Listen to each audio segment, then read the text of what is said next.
Hi everyone, this is Stephanie at Hightower Stitching, and today what I have is a follow-up to last week's video 256 because I couldn't get the projects done in time, and I try to add them as close as I can to the one that the video that I had done.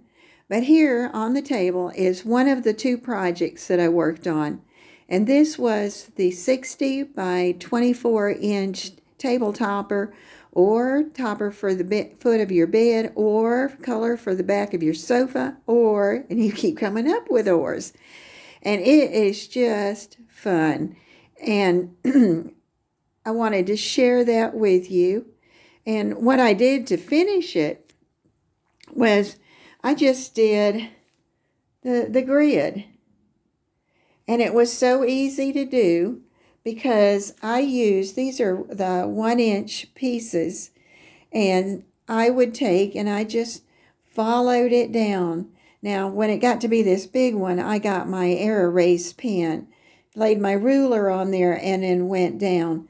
And then the nice thing, though, was on a lot of it that then I came from the other direction and came down all the way through there, and it's really neat. And on the back, you can see how the pattern comes out. And what I used was a gray thread, a light gray thread for the front and the back. And let's see, what else did I do? Oh, when I got to the triangles in the center squares, I did the same thing, and I was able to follow the lines through. I did not do the dark because I didn't want that to be chopped up. And I came back with that and just did a fun, along the outside edge of a loop and a little loop and a big loop and a little loop. And by the time I got to the last pattern that I was going to do, it was really funny because I had figured out how to start like here, travel down that one, travel back that one,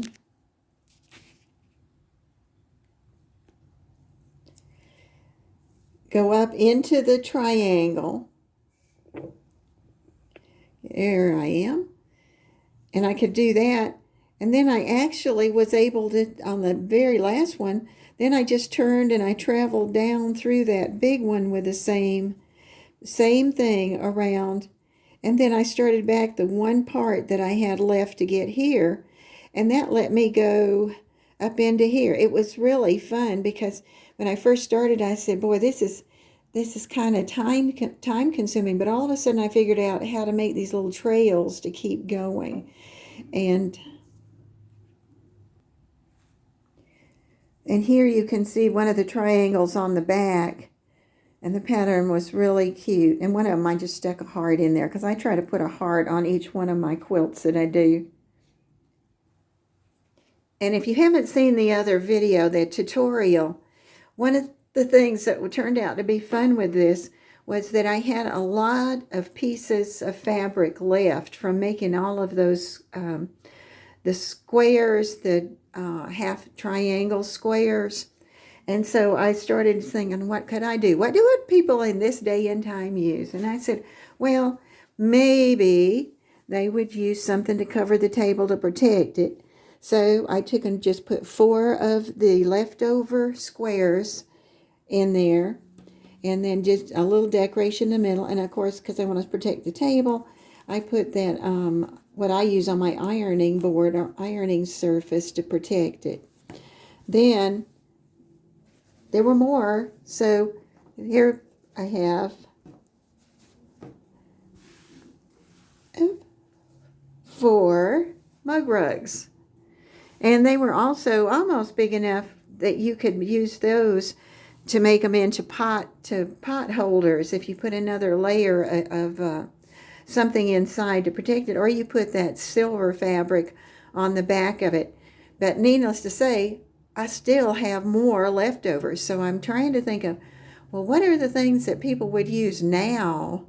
You know, like before I would have used a piece to make something for in a bread basket, but I don't see bread baskets very much. And then I had told you that one of the neat things that you could do with this is you could make it longer by adding on more segments in the middle, or you could make it shorter. So I started looking at material that I had that I really liked and wanted to do something with.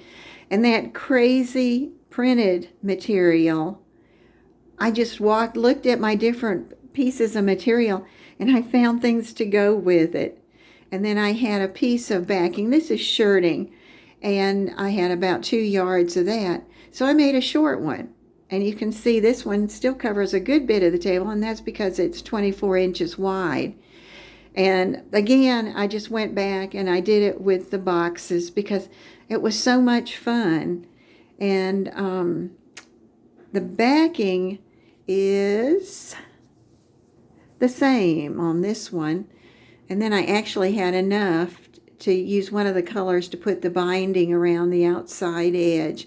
So that one really made me laugh because it was some funny material that I had put together. And needless to say, because it was the same pattern, I had some leftovers. So there's my table protector, 4 blocks put together, same thing on the back, and then I top stitched it. And then again, but so far I've only made 4 mug rugs.